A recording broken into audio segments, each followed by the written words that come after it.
Hey, hi, hello, welcome back to my channel. Today I'm working on two tiny shotgun houses. These are base game only, which was a struggle when it came to decorations because you don't realize how lacking the base game is until you do one of these, especially if you don't use debug either, which I didn't for these ones. They're also uploaded to the gallery as residential rentals, so they're perfect if you only have the base game and for rent. But both of the houses, they're pretty much identical in the layout. They're just flipped around. And I get all the way through this first one that I'm working on right now before I even decide to make a second one, because this is on the big empty lot in that first neighborhood in Willow Creek, right across from the BFF household. But I decided to make the windows and doors on these houses colorful, and I used a white siding on them. And then also I kind of go back and forth on the foundation for a while. I put brick on like the main part of the house for the foundation, and then for the two porches that I end up adding, I go with the lattice texture, but then I end up putting brick on the porch to match the brick on the foundation, and then I put brick stairs, so then it only made sense to change the porches to the brick foundation. So it's a brick foundation, a white siding, and then this one in particular that I'm working on is going to be dark blue. And then the one next door is going to be red. And these houses are also just above the starter home funds. I believe the blue one, if you have two Sims, they can move in, no problem. I moved in a couple and they had like about 3,000 simoleons left. However, the red one, I moved in a single Sim and I had to use the cheat, the free real estate cheat, in order to get them in there because it was, I think, 6,000 above the starter home budget. So, not ideal for a like single Sim to move in, but if you wanted to move a couple in, it probably would work. You'd maybe just have to cheat a few simoleons or just use the free real estate cheat if you did just want to play with a single Sim here. But the rent on these aren't that bad. They're only 65 simoleons a day, which is pretty good considering how the rent and stuff has been going in this game. They said that they fixed it. I haven't personally played with residential rentals in a while, so I don't know how the rent is working now, but hopefully it's fixed and it stays at 65. But here I am just putting the final touches on the outside of the house. Here's where I start to make the decision that I'm going to just make the entire foundation brick, because I'm going to be picking out the stairs here in a second. I originally was just going to go with wood, but then I decided that the brick matched the foundation better. So I go with the brick stairs, and I go with the most expensive brick stairs, but that really honestly didn't end up making that big of a difference in the house, which I was kind of surprised. Like, I originally started making these like tiny homes because you'll see it says I placed 64 of 64 because I was just going to have this be just one single tiny home. But again, this lot was really big and the house was really small. So I was like, I'll just add two of these. So if you really wanted to, you could essentially play with the tiny residential trait and just get rid of one of the two shotgun houses, and you'd have a 64 tile house, which is level 2 of the tiny home thing. But we are going to be starting off in the kitchen, and it is going to be galley style. With shotgun homes, they are laid out lengthwise and the rooms stack. So for my layouts, it's the living room, and then you go into the kitchen, which is kind of split between the kitchen and the bathroom, and you go into the back of the house is going to be the bedroom with outdoor access to the backyard. This house, both of the houses actually, they are both play tested and everything works. I didn't see any issues or anything. The only thing that I found weird was that in this house in particular, the couple, they both had campers stew, but I don't exactly know where they got it from. So I don't know if I think they kind of just left their food in the grill, which was really weird. But yeah, like I said, these houses are blue and red. I kind of color coded them, so I decided to make those the main colors for the houses. So this house has a lot of blue accents, the other one has a lot of red. I also didn't mean to make them America themed. We can also pretend they're like French themed or Dutch themed. Because I'm pretty sure it's the Netherlands that has a red and blue and white flag as well. But I've basically pretty much talked through the entirety of the kitchen. It's got the cheap base game counters. It doesn't have the cheapest fridge, but I believe it has the cheapest stove. And then here's the bathroom. It's got a shower tub combo, a toilet, and then the same counter and sink. I am using a more expensive toilet though, so hopefully it won't break as often. And then I'm going to use a blue mirror in here to bring in some of the blue accents. And I just put my basic bathroom clutter, which is toilet paper, toothbrush, soap, hand towel, which I forgot that the colorful like hand towel doesn't come in the base game. I believe it comes with Get Together. So I was kind of a little bit sad that we only have that one hand towel, but we have two different like bath towels that come in like a bunch of different colors, which is really weird. But we're on to the bedroom now, and I wanted to make each of the shotgun houses different in style. So this one has basically the cheapest looking furniture. The other one has more expensive furniture. And then for this house in particular, I was imagining that a couple was living here, but other than that, I kind of didn't really give these Sims a personality per se.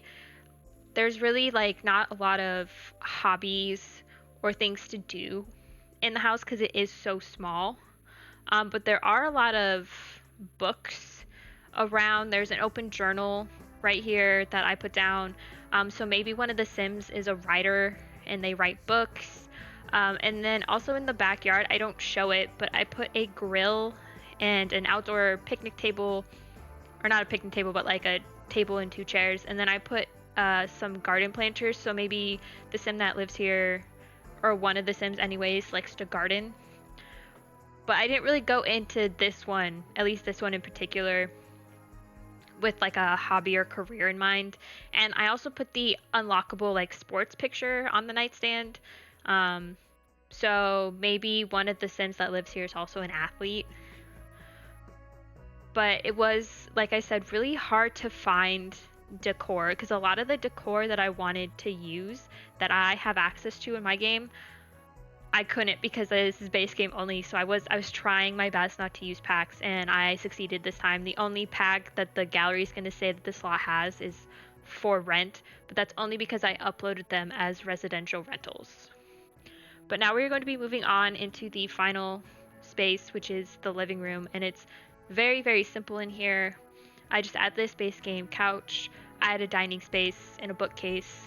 They have a small TV, and then I basically add the same blue curtains around everywhere. I'm going around and adding light switches because that's another piece of decor that I can add to spaces. And I've been trying to get better in my houses about adding light switches because it just adds that realistic touch. I mean, they're not functional, but it's just good to have. And then here's the dining table. And then I'm going to be putting in the mission style bookcase. And then I'm going to be adding the blue curtains that I talked about that are in every single room. And that's pretty much it for this space. There's not much to it. I put a few pieces of art on the wall. It was kind of hard to pick out some art because, again, there were a few pictures I wanted to use, but those came in other packs. So I had to find ones that made sense in the space. And also the other problem was the rug situation. Could not for the life of me figure out what kind of rug I wanted to use. So that was a bit difficult. But we are going to be moving on into the red house here in a second as soon as I pick out this last painting and put up some lights and get out. I think it's just the big blue square rug. I was going to use the circle one, but I think I just pick out this one right here and I just size it down after sizing it up really, really large by accident. But here we are. We're in the red house.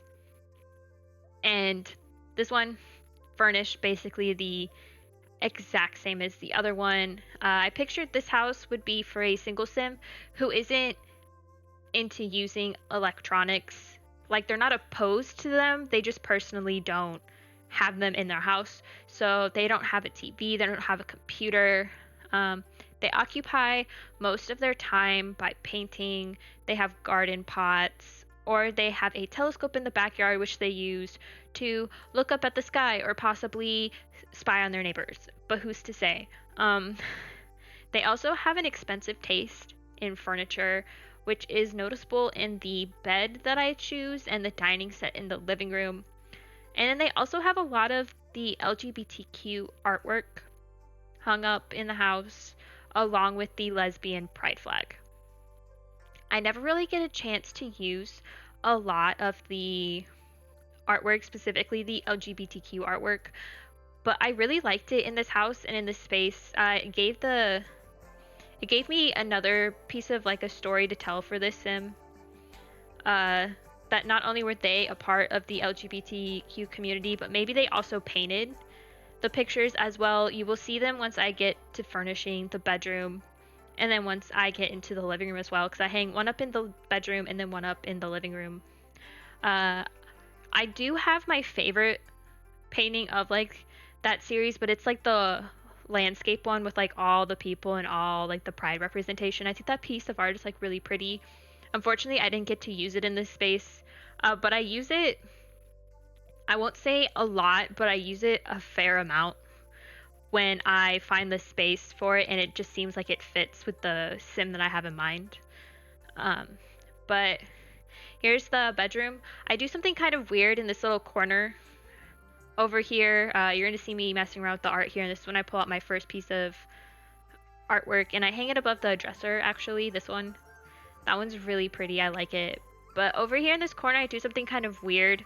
I place this mirror here, and then I put a plant in front of it, which kind of doesn't make a whole lot of sense, but I didn't really know what to do with that gap. In all honesty, I probably could have put the canvases from the artist career there, but I literally didn't think about it until after the fact, literally doing this voiceover right now, that I could have put those there. But I didn't. But you know, if you want to download this house, that's an easy fix to make. And we're gonna be moving on into the living room here in a second. I'm just trying to figure out some clutter to put on the nightstand. I put some books like I did in the other house. I'm gonna be putting up some light switches, decorating the dresser. But yeah, these houses, again, starter home funds, simple, easy, very basic, kind of houses. There isn't really much to them. They were actually very quick to build. I think overall I spent maybe like an hour building both of them. And they look fully furnished, which is something that I'm surprised about. Because I wanted to do something that wasn't complex, and I didn't already have this massive like hive mind in my brain of the type of sim that lived there, the type of house, what it was actually visually going to look like. I kind of just was like, I'm going to go to this lot and I'm just going to open it up and I'm just going to see what happens. And I started making the tiny home. And then this kind of happened. I just needed something to like, I don't know, maybe decorate something with my brain shut off for a little bit, I guess. But here we are in the living room. I used the same couch from the other house, and like I said, there's no TV. Instead, they have a record player and a fishbowl. I imagine that they like to come in here and sit and listen to some music and read a good book. These houses are just simple and cozy, and I really like them. I would actually live in one of these myself because it just gives off the vibe of a nice cozy welcome home with all like the colors and the dark wood tones and like the calming paint colors that are used and stuff. And then something that I don't show on camera is the lot space behind the 2 yards. It's mostly just an empty lot. I use the terrain paint, like the pebble gravel texture terrain paint. I put that back there. I put a few trees and bushes, and then basically just a couple benches out there. I didn't think about putting a chess table until after I had uploaded the lot to the gallery. It was actually when I was editing this footage that I was looking at it and I was like, I really could have just put a chess table back there.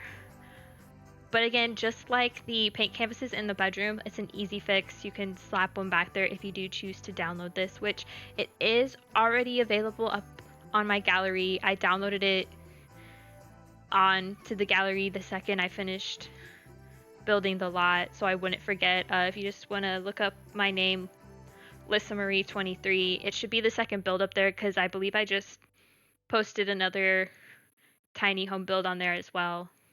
But this is basically the end of the video. This is just me decorating this backyard, which I already told you what's back here is a telescope. There are some planter boxes back here as well. And then it's got the same stuff. It's got a tree, the same landscape painting, and then the same table. But as always, thank you so much for watching, and I hope to see you in the next one. Bye!